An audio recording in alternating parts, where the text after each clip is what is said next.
मेरठ, औरैया और अब मुजफ्फरनगर, इन तीनों जगह पर पत्नियों ने पति को मारने की साजिश रच दी।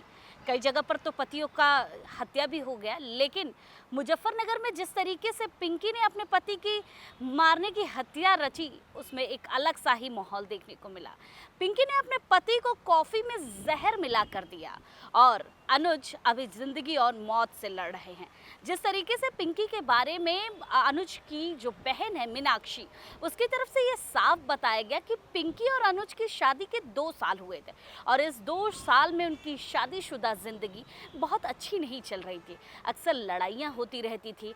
अनुज और पिंकी के बीच में लगातार ये बातचीत रहती थी कि पिंकी का संबंध किसी और से है और पिंकी के संबंध की होने की वजह से अनुज लगातार डिस्टर्ब रहता था।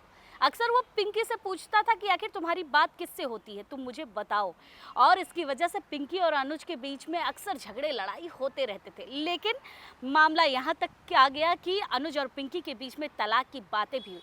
अनुज और पिंकी का झगड़ा इस कदर आगे बढ़ चुका था कि तलाक की बात आने पर पिंकी अनुज को छोड़कर अपने मायके गाजियाबाद चली गई थी। लेकिन कुछ समय बाद समझौता हुआ। समझौता होने के बाद पिंकी दोबारा घर आई और दोबारा घर आने के बाद एक दिन अचानक जब अनुज ऑफिस से आता है तो उसकी कॉफ़ी में जहर देकर पिंकी ने उसको मारने की कोशिश की, साजिश रची। और इस साजिश का मुकाम ऐसा रहा कि आज अनुज अपनी ज़िंदगी और मौत से लड़ रहा है। जिस तरीके से अनुज के माता पिता और अनुज की बहन की तरफ से जो गवाही दी गई, जो बयान दिया गया, उसमें साफ तरीके से कहा गया है कि पिंकी के द्वारा ही ये सारी चीज़ें की है। क्योंकि जब पिंकी आई और पिंकी ने दोबारा अनुज के साथ रहने की बात कही तो उन्होंने माता पिता से ये साफ कहा था कि मैं एक स्पेशल मकसद की वजह से यहाँ दोबारा लौट कर आई हूँ।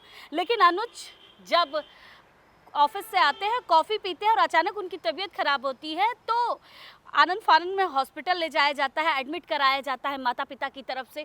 और बहन और बहनों भी हॉस्पिटल पहुंचते हैं, लेकिन उस हॉस्पिटल में पिंकी कहीं नहीं नज़र आती हैं। पिंकी के माता पिता अचानक पिंकी को लेकर गाजियाबाद चले जाते हैं और अभी भी पुलिस की तरफ से पूरी जांच पड़ताल जारी है। अनुज खतरे से बाहर है, लेकिन अनुज बोलने की स्थिति में नहीं है। कुछ समय बाद ये पूरा मामला साफ हो जाएगा कि आखिर क्या है और क्यों पिंकी ने इतनी बड़ी साजिश रची, अपने ही पति को मारने की कोशिश की।